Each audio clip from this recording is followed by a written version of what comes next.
Setiap kali saya bicara dengan orang yang terpelajar, saya merasa yakin bahwa kebahagiaan itu tidak mungkin terjadi. Namun ketika saya bicara dengan tukang kebun saya merasa sebaliknya. Nah, kenapa bisa begitu? Ya biasa sih, kita juga tahu kadang orang pinter itu suka membuat rumit hal-hal simpel.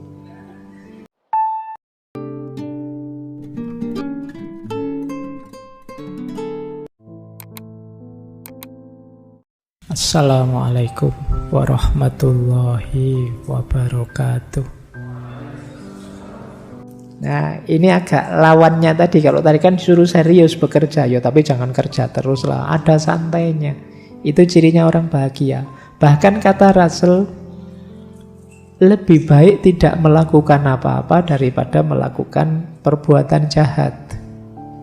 Nah, berarti boleh tadi ya kalau kalian ditanya, kerja apa? Ndak, saya masih nganggur. Loh kok masih nganggur? Lebih baik tidak melakukan apa-apa daripada melakukan perbuatan jahat. Ini jawabannya ya, nanti kamu nggak usah grogi. Jadi separuh dari pekerjaan yang bermanfaat di dunia adalah memerangi pekerjaan yang merugikan. Jadi diam saja itu termasuk masih menguntungkan daripada jahat. Ada quotes yang menarik dari Russell, "The time you enjoy wasting is not wasted time." Kita kan sering ada istilah menyia-nyiakan waktu. Kamu melakukan apa saja sih, tidak penting, itu menyia-nyiakan waktu. Tapi kalau kita bisa menikmatinya, itu bukan wasting time, kata Russell. Yaitu kepentingan impersonal tadi. Kamu kok seharian main game saja. Loh, tapi saya senang bisa menikmati. Itu bukan wasting time. Jadi time you enjoy wasting is not wasted time. Jadi di sini dia menegaskan, kalau bahasa hari ini mungkin harus selalu ada me time. Waktu ketika kita menikmati diri kita sendiri. Me time bukan waktunya beli mie.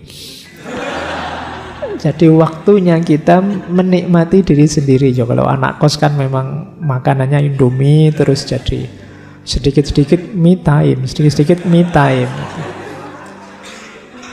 Ya me time itu waktumu menikmati waktu, menikmati keseharianmu. Yo istirahat, yo senang-senang, tapi tetap jangan lupa kerja, jangan lupa keluarga yang baik, jangan lupa bersemangat menarget cita-cita dan lain sebagainya. Ini sumber kebahagiaan. Harus ada ininya. Orang yang tegang terus, kenceng terus, insya Allah tidak bahagia sebenarnya, dia capek hidupnya. Tapi kalau serius, ada santainya, serius ada santainya, itu hidup yang lebih membahagiakan. Nah, ada lagi sumber kebahagiaan, yaitu apa? Keseimbangan antara upaya dan kepasrahan. Jadi kalau bahasa agama ini seimbang antara ikhtiar dan tawakal. Ini karena Russell bukan muslim, tidak pakai istilah ikhtiar dan tawakal. Ini maksudnya sama. Meskipun ini dasarnya rasional saja. Ini yang disebut jalan tengah. Ini ada kalimat menarik, saya potongkan. Jalan tengah antara upaya dan pasrah. Mengambil jalan tengah adalah sebuah ajaran yang tidak menarik. Kenapa tidak menarik? Karena biasanya normalnya manusia itu berupaya mati-matian sampai akhir. Jadi kalau ada pasrahnya itu tidak terlalu menarik. Tapi kata Russell, namun kebenaran memang tidak selalu menarik. Dan ada banyak hal yang dipercaya orang lantaran menarik, meskipun kenyataannya sangat sedikit bukti yang mendukungnya. Kalau dasarnya hanya menarik, mungkin banyak yang kita anggap benar, ternyata tidak benar. Jalan tengah itulah yang dimaksud di sini. Jadi jalan tengah itu mungkin doktrin yang tidak menarik, tapi secara umum doktrin itu benar. Kenapa benar? Karena kita ini tidak menguasai sepenuhnya hidup kita. Kita tidak bisa memastikan kalau saya rajin mesti nilai saya tinggi. Kita tidak bisa memastikan kalau saya kerja keras mesti kaya. Maka jalan tengah ini yang kita ambil. Ya ada upayanya tapi juga ada pasrahnya. Jadi tidak semuanya disatukan, pokoknya usaha terus mesti sukses, enggak juga. Ada banyak orang berusaha ya enggak sukses. Ada yang santai enggak berusaha malah sukses. Dan itulah hidup. Maka harus tengah-tengah. Ya ada upayanya, ya ada pasrahnya. Ini penting, kalian harus ngerti kapan momen untuk pasrah, kapan momen untuk upaya. Jangan waktunya upaya kamu pasrah, waktunya pasrah kamu berupaya. Saatnya menyerah kamu berjuang. Kemarin saatnya berjuang kamu santai, menyerah. Waktunya nembak kamu diam saja. Ditembak orang mau kawin baru kamu heboh. Ya sudah telat. Jadi kamu harus tahu batasnya upaya dan pasrah.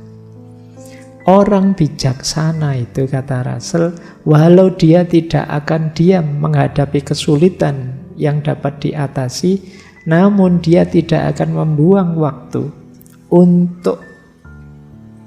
waktu dan emosi untuk menghadapi hal yang tak dapat dihindari. Ya kalau memang sudah tidak bisa dihindari, ya sudah, tidak perlu mati-matian menghindari. Tapi kalau bisa diubah, yuk ayo kita ubah. Mungkin teman-teman dulu masih ingat waktu kita sesi doa itu. Jadi ada doa yang luar biasa, yaitu kita berdoa yang pertama minta diberi kekuatan untuk mengubah apa yang bisa diubah, minta diberi kesabaran untuk menerima apa yang tidak bisa diubah, dan yang ketiga minta diberi kebijaksanaan untuk bisa membedakan keduanya. Jadi bijaksana itu kamu ngerti, ini bisa diubah, maka saya harus berupaya. Oh ini tidak bisa diubah, saya saatnya pasrah saja. Kalau kalian ngerti rumus ini, insya Allah hidupmu bahagia. Jadi kamu ngerti batasnya. Baik, nah kalau tadi sudah yang membuat tidak bahagia apa, yang membuat bahagia apa. Sekarang kita rangkum ya dari narasi-narasi di buku tadi. Bagaimana sih kemudian kita menaklukkan kebahagiaan itu? Yang pertama, ternyata untuk bisa bahagia, kita harus mampu menghancurkan egoisme dan menganggap diri kita sebagai manusia normal saja. Ini penting menurut saya ya. Menghancurkan egoisme itu yang tadi, rasa benar, rasa penting, rasa tinggi, rasa hebat. Ini semua ego. Lebih kondusif kita merasa sebagai manusia biasa saja. Iya, saya punya kelebihan tapi ya ada kekurangannya. Iya, saya ngerti bidang ilmu ini tapi banyak bidang ilmu yang lain yang saya tidak bisa. Iya, saya ini manusia yang ada hal-hal yang dikagumi orang, tapi sebenarnya banyak juga dalam diri saya hal-hal yang memprihatinkan. Ini namanya hidup sebagai manusia normal saja. Jadilah manusia biasa saja. Ini lebih membahagiakan. Karena kalau kita mengidentifikasi diri kita dengan ego-ego besar tadi, jangan-jangan lelah hidup kita.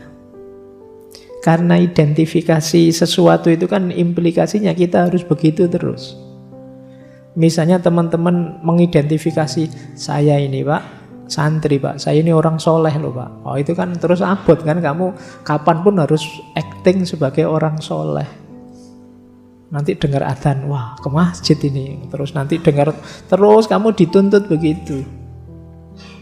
Mending ndak usah woro-woro, ndak usah deklarasi, biasa saja. Yes, kalau mau ke masjid, ke masjid. Kalau mau melakukan kebaikan, lakukan saja. Ndak usah dengan memberi label atribut yang memberatkanmu sendiri. Jadi itu yang disebut kesadaran sebagai manusia biasa saja. Itu akan lebih membahagiakan. Yang kedua, berhentilah bersikap perfeksionis, menipu diri sendiri. Kalau iya bilang iya, kalau tidak bilanglah tidak. Nggak usah perfeksionis. Orang tahu kok semua orang itu ada kurangnya, nggak ada manusia yang sempurna. Kadang-kadang salah sedikit, kadang-kadang khilaf sebentar, manusiawi. Nggak usah menipu diri. Itu akan lebih memberatkan kita. Nggak usah terlalu banyak pakai topeng lagi. Topeng kita sudah banyak dalam hidup ini. Biar nggak lelah. Yang membuat kita lelah itu kan karena kita menipu diri kita sendiri. Misalnya kalau ditanya, ngantuk nggak mas ngaji kayak gini? Enggak pak, saya melek terus. Tapi pas ngaji deklak-deklok itu kan kamu berat sendiri, nanti ada temennya lihat malu kan kamu. Coba tadi bilang, saya kadang-kadang ngantuk pak. Itu kan lebih santai. Tapi karena kamu menipu dirimu sendiri, berat akhirnya. Jadi konsekuensi yang harus kamu tanggung. Yang ketiga, untuk bisa bahagia, yuk berjuang, bekerja keras mencapai tujuan. Ya, kita harus berikhtiar, berusaha. Sambil tadi ngerti batasnya kapan pasrah. Dan jangan dibiasakan menyalahkan keadaan mencari kambing hitam. Biasa kok hidup itu ada sukses, ada gagal. Ada lulus, ada tidak lulus, biasa. Ya memang rumusnya hidup begitu. Ada senang, ada susah. Wajar itu sudah. Nggak usah cari kambing hitam, nggak usah menyalahkan keadaan, nanti tambah berat. Wah ini gara-gara temanku ini, tiap malam ngajak begadang saja, nggak lulus mata kuliahku. Lalu kamu sendiri mau diajak begadang. Disalahke kancane. Jadi sudahlah, kalau sudah begitu efeknya memang begitu, karena kamu begadang nggak lulus, biasa saja. Iya sih pak, berarti besok saya harus lebih baik lagi, kan begitu saja. Tanpa harus rasa bersalah berkepanjangan, merasa berdosa berkepanjangan. Cukup kamu sesali, kamu perbaiki ke depannya biar lebih bagus. Ini hidup yang lebih membahagiakan. Tidak terlalu bertele-tele, apalagi kamu terus menyangkal, denial, nyari-nyari alasan. Saya itu sebenarnya rajin loh Pak, saya tidak tahu saya kemasukan apa saya semester ini. Nggak usah pakai alasan macam-macam lah, ya sudahlah, diterima saja. Ya wajar kok orang itu kadang seneng, kadang susah, kadang gagal, kadang sukses. Asal kita bisa menata diri sehingga terus progres tambah baik, itu sudah luar biasa. Yang keempat, ayo kita minimkan ketakutan-ketakutan, kecemasan-kecemasan yang tidak perlu.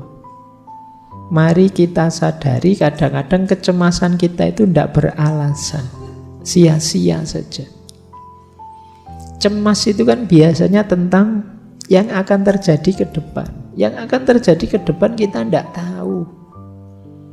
Biarlah jadi rahasia nanti. Yang penting sekarang kita berikhtiar semampu kita, sebaik yang kita bisa.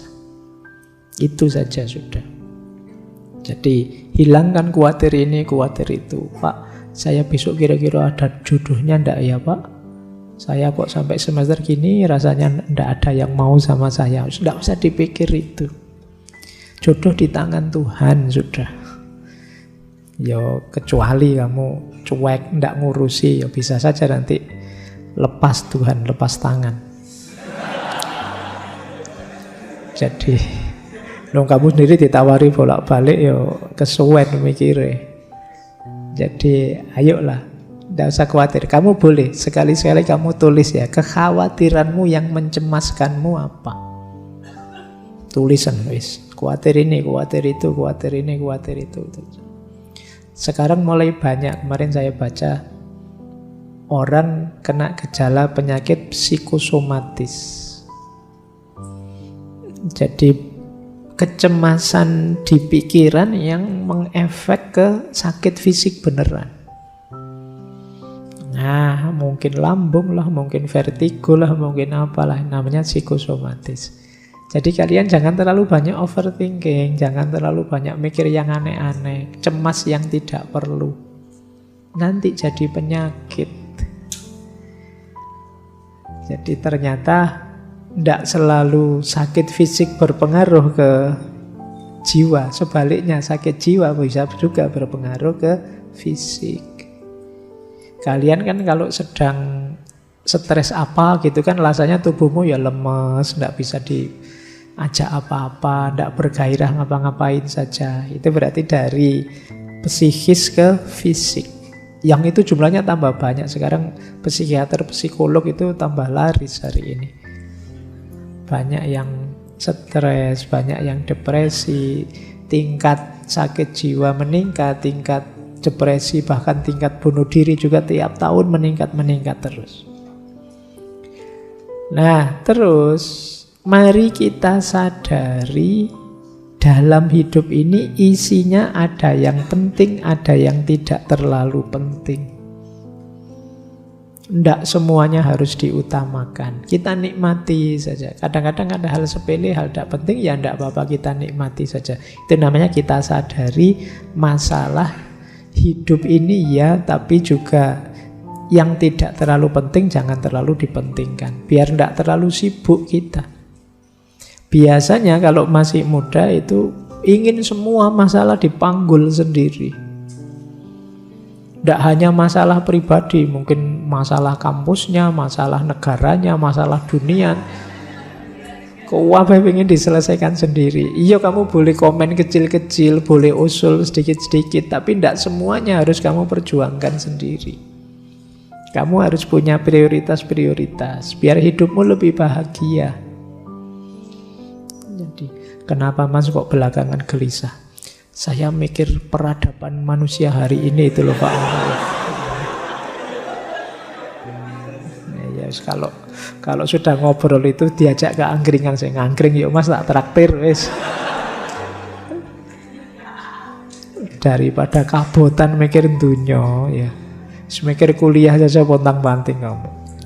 Ya nikmati hidupmu. Kamu boleh usul, boleh punya gagasan ini itu, tapi tidak harus semua masalah kamu panggul sendiri.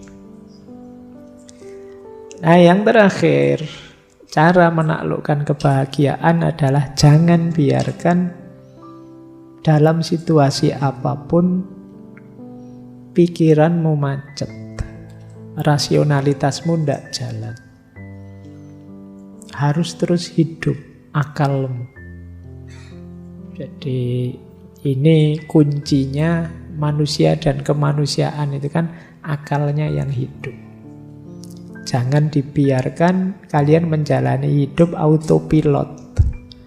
Nah, autopilot itu, loh tiba-tiba sudah seminggu ya. Kok cepet ya, sudah 1 bulan ya. Itu kemungkinan hidupmu autopilot. Jalan seperti biasanya. Yuk mulai agak diseriusi. Putusan demi putusan, langkah demi langkah. Biar tambah baik kualitas diri kita, dan biar kita tambah bahagia. Nah, ini kesimpulan-kesimpulan dari cara menaklukkan kebahagiaan dari bukunya Russell tadi. Normalnya yang dijelaskan tadi. Terakhir saya ingin masuk ke beberapa quotes dari buku itu yang menunjukkan ada sisi yang berbeda dalam gagasan tentang kebahagiaan ini, yang saya sebut anomali-anomali. Yang pertama, ini menunjukkan orang iri dengki tadi. Ternyata menurut Russell, jika di dunia saat ini ada banyak orang yang lebih menginginkan kebahagiaan diri mereka sendiri, daripada menginginkan ketidakbahagiaan orang lain, kita mungkin akan mendapatkan surga dalam beberapa tahun ke depan. Dari sini bisa kita simpulkan ternyata sebagian besar orang lebih banyak menghabiskan energinya untuk membuat orang lain tidak bahagia dibandingkan untuk membuat dirinya bahagia. Ini menurut pengamatannya Russell. Jadi banyak orang yang perspektifnya negatif terus tentang orang lain, sehingga dia terus iri, terus dengki. Dia tidak rela kalau yang lain dapat kenikmatan. Sementara dirinya tidak. Karena dia ingin lebih tinggi terus, lebih tinggi terus. Orang yang mindsetnya kompetitif tadi, yang dipenuhi rasa iri tadi, yang ada di pikirannya kan gimana caranya rivalku, sainganku, musuhku tidak bahagia. Dia tidak mikir gimana caranya saya bahagia, yang dia pikirkan gimana caranya orang lain tidak bahagia. Oh, itu mindset seperti ini banyak kita temukan di medsos mungkin, termasuk apalagi menjelang tahun 2024. Itu banyak yang cara berpikirnya begini, gimana caranya rivalku tidak bahagia. Entah dengan cara apa, kadang-kadang bikin berita-berita bohong, hoax-hoax dan lain sebagainya. Ini jenis anomali. Kalau semua orang berpikir gimana caranya saya bahagia, kata Russell, tidak lama lagi dunia ini kayak surga.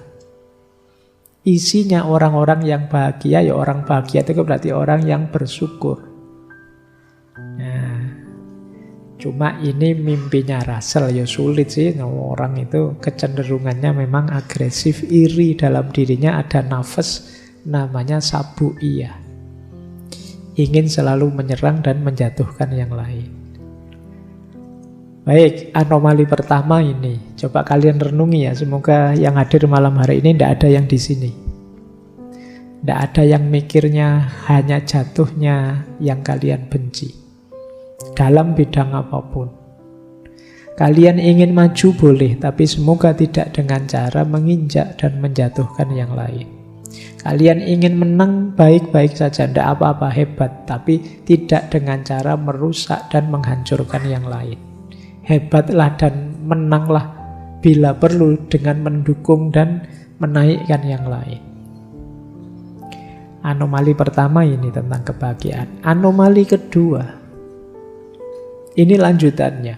Menurut cermatannya Russell lagi, beberapa orang hanya bisa bahagia dengan membenci orang lain, bangsa lain, atau kepercayaan lain.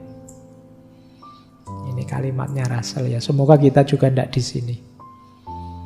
Jadi kayak tadi, Pak, memang bahagia saya itu ya kalau membenci orang, atau membenci kepercayaan lain, atau membenci bangsa lain.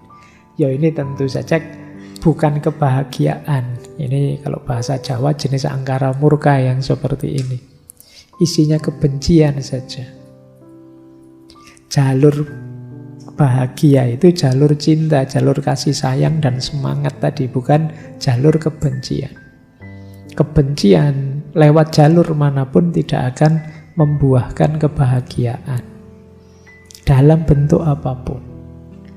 Kalian boleh suka dengan atau tidak suka sesuatu, setuju atau tidak setuju sesuatu, tapi semoga bukan membenci. Karena kebencian betapapun sifatnya negatif. Emosi yang tidak hanya merusak yang kita benci, tapi juga merusak diri kita sendiri yang membenci. Ini yang disebut anomali. Kalau ada orang merasa, saya bahagianya ya kalau mukuli orang, Pak. Saya bahagianya ya kalau menghancurkan orang, Pak. Itu pasti bukan kebahagiaan. Mungkin kesenangan sesaat yang nanti efek negatifnya akan kita nikmati di fase-fase hidup selanjutnya. berarti bukan kebahagiaan. Anomali kedua. Anomali ketiga. Kata Russell begini, saya menemukan sesuatu yang aneh. Setiap kali saya bicara dengan orang yang terpelajar, saya merasa yakin bahwa kebahagiaan itu tidak mungkin terjadi. Namun ketika saya bicara dengan tukang kebun saya merasa sebaliknya. Kenapa bisa begitu? Ya biasa sih, kita juga tahu kadang orang pinter itu suka membuat rumit hal-hal simpel.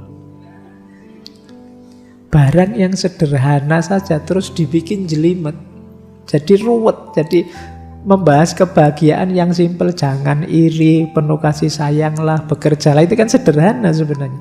Tapi terus dibikin rumit, dibikin ruwet, akhirnya wah apa ya bisa bahagia saya dengan konsep serumit itu.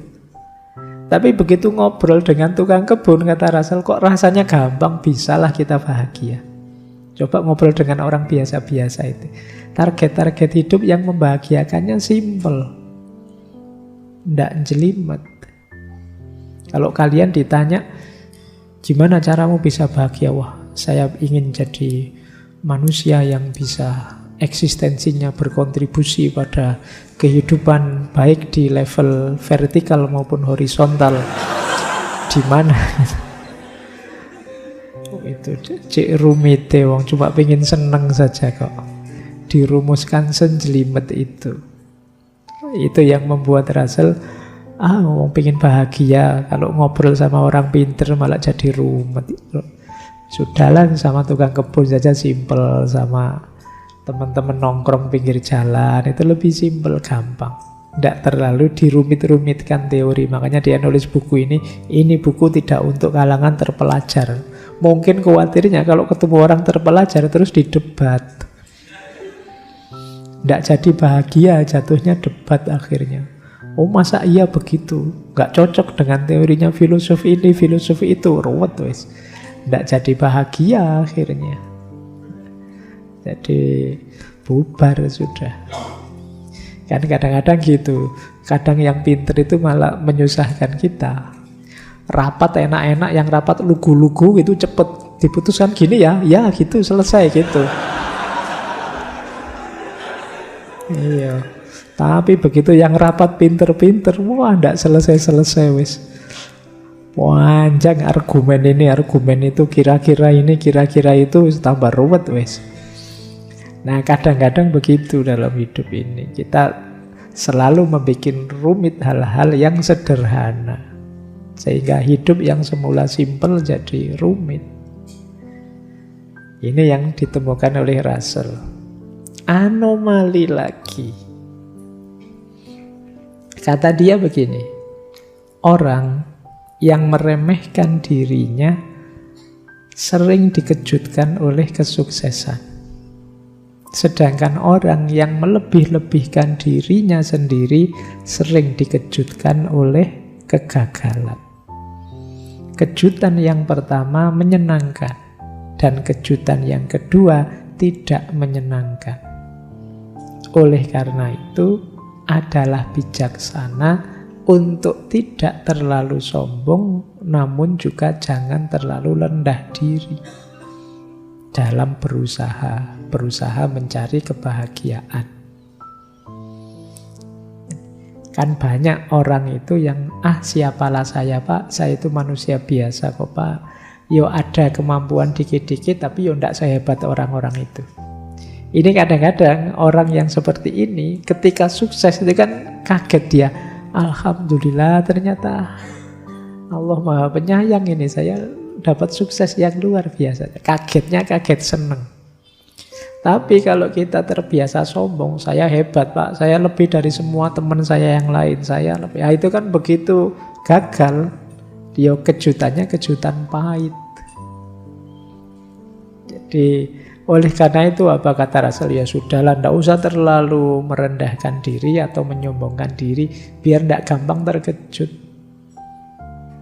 Biasa saja, nikmati saja apapun yang kita alami. Jangan melebih-lebihkan, juga jangan mengurang-urangkan. Yo, paling ndak yang paling negatif ya melebih-lebihkan karena kekagetannya kekagetan yang negatif. Kekagetan ketika menemukan kegagalan. Ini anomali dari Russell ketika melihat ternyata banyak orang yang sikapnya keliru untuk merancang kebahagiaan. Ada yang terlalu meremehkan dirinya sendiri, ada yang terlalu membesar-besarkan dirinya sendiri. Dua-duanya tidak positif karena potensial terkejut. Meskipun terkejut yang pertama enak, terkejut karena sukses. Terkejut yang kedua pahit, karena terkejut karena gagal. Baik, saya kira itu ya teman-teman. Itu materi dari Russell tentang cara menaklukkan kebahagiaan. Persis seperti yang dikatakan Russell, ini tidak rumit. Tidak perlu mengeringitkan dahi membahas rumit-rumit.